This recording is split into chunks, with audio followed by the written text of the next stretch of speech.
Saudara yang terkasih di dalam Tuhan Yesus Kristus, kita akan kembali merenungkan firman Tuhan yang pada hari ini mengambil tema mengatasi kekhawatiran. Mari kita berdoa.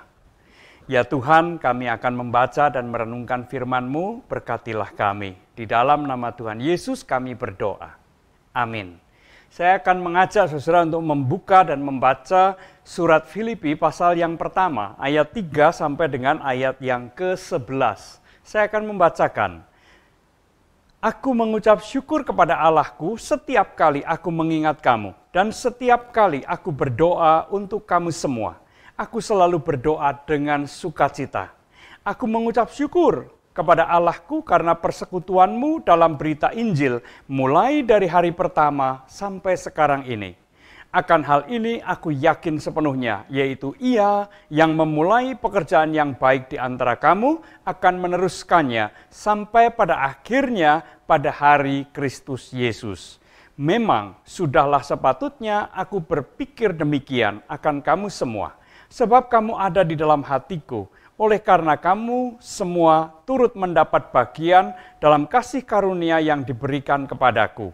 Baik pada waktu aku dipenjarakan maupun pada waktu aku membela dan meneguhkan berita Injil. Sebab Allah adalah saksiku betapa aku dengan kasih mesra Kristus Yesus merindukan kamu sekalian. Dan inilah doaku.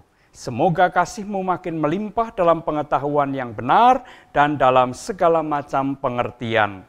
Sehingga kamu dapat memilih apa yang baik, supaya kamu suci dan tak bercacat menjelang hari Kristus, penuh dengan buah kebenaran yang dikerjakan oleh Yesus Kristus untuk memuliakan dan memuji Allah. Demikianlah firman Tuhan.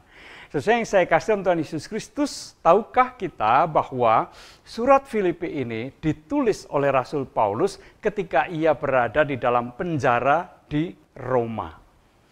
Bukan hanya itu, tetapi firasat Paulus mengatakan bahwa saat kematiannya sudah dekat. Mungkin kali ini ia akan dijatuhi hukuman mati di Roma. Itu sebabnya ada bagian di dalam surat Filipi yang di mana Paulus menuliskan, aku harus memilih apakah aku tinggal di sini atau bersama dengan Kristus. Bagiku jauh lebih menguntungkan jikalau aku tinggal bersama-sama dengan Kristus. Dan satu ayat yang sangat terkenal yang ada di dalam surat Filipi adalah, hidup bagiku adalah Kristus dan mati adalah keuntunganku. Sesuai yang saya kasih, itu semua menunjukkan bahwa Paulus bergumul, ya, merasakan bahwa saat kematiannya sudah dekat.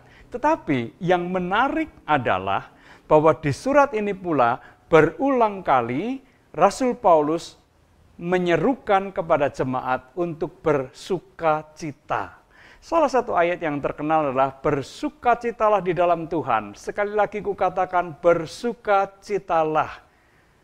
Bisakah kita membayangkan orang sedang berada dalam penjara dan ada kemungkinan akan dijatuhi hukuman mati, berarti hidupnya tinggal beberapa saat lagi. Tapi sekarang ia menyerukan agar supaya jemaat itu senantiasa bersukacita. Bahkan dia sendiri pun bersukacita ketika mendengar jemaat hidup di dalam Tuhan, setia kepada berita Injil, dan tetap beriman kepada Tuhan di dalam segala keadaannya. Sukacitanya mengalahkan penderitaannya, mungkin juga mengalahkan kecemasannya. Nah, saudara yang terkasih dalam Tuhan Yesus Kristus, seruan atau ajakan 40 hari kebaikan pada hari ini mengajak kita untuk mengatasi kekhawatiran. Apa yang menjadi sikap, apa yang menjadi iman dari Rasul Paulus yang terungkap di dalam tulisannya ini, memberikan pelajaran penting bagi kita, mengajak kita bagaimana dapat mengatasi kekhawatiran yang sering kali muncul dan mudah sekali menguasai diri kita. Setidaknya ada 3 hal yang saya tangkap dari apa yang dibagikan atau yang dituliskan oleh Rasul Paulus, yaitu yang pertama mengucap syukur kepada Allah. Berulang kali Rasul Paulus mengatakan, aku mengucap syukur kepada Allah. Bersyukur oleh karena kebaikan-kebaikan Allah, bersyukur atas segala apa yang diberikan oleh Allah di dalam kehidupan kita. Itu menjadi hal yang sangat penting untuk mengatasi kekhawatiran. Kekhawatiran itu selalu terjadi karena ada sesuatu di depan yang belum kita ketahui, yang menakutkan kita. Nah, kalau kita bersyukur akan penyertaan Allah, akan kebaikan Allah, maka kita akan terbebas dari atau kita dapat mengatasi kekhawatiran kita. Yang kedua adalah yakin dan percaya bahwa kesetiaan Allah itu tidak berubah. Kalau di masa lalu Allah sudah mengasihi kita, menyatakan pemeliharaannya kepada kita, itu juga yang akan dilakukan pada hari ini dan hari-hari yang akan datang. Dunia boleh berubah, tetapi kasih setia Allah tidak berubah untuk selama-lamanya. Dan yang ketiga, Rasul Paulus mengajak kita mencontoh dirinya. Perhatiannya bukan pada dirinya sendiri, tetapi pada orang lain. Nasihat yang diberikan oleh Rasul Paulus kepada jemaat di Filipi supaya mereka terus berbuat baik, melakukan perbuatan-perbuatan kasih dalam kehidupannya.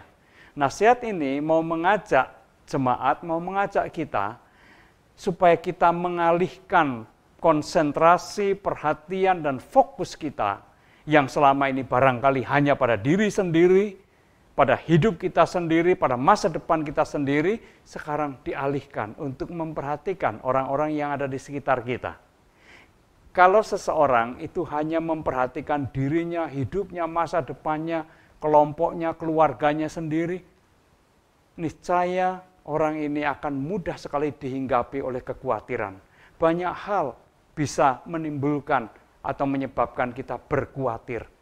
Tetapi ketika kita mengalihkan perhatian kita pada orang-orang yang ada di sekitar kita, mau melakukan sesuatu yang baik, yang bermanfaat, perbuatan-perbuatan kasih kepada orang-orang di sekitar kita, maka kita tidak lagi terkurung di dalam diri kita sendiri, terpenjara dengan perhatian dan fokus kita sendiri, melainkan kita mau membebaskan diri dan mau mempedulikan orang lain.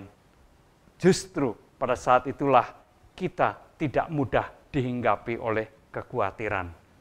Biarlah firman Tuhan ini mengajarkan kepada kita hidup yang mengatasi kekhawatiran. Tuhan memberkati kita semua. Amin. Mari kita kembali berdoa. Terima kasih ya Tuhan untuk firman-Mu. Biarlah firman-Mu meneguhkan dan menguatkan setiap kami.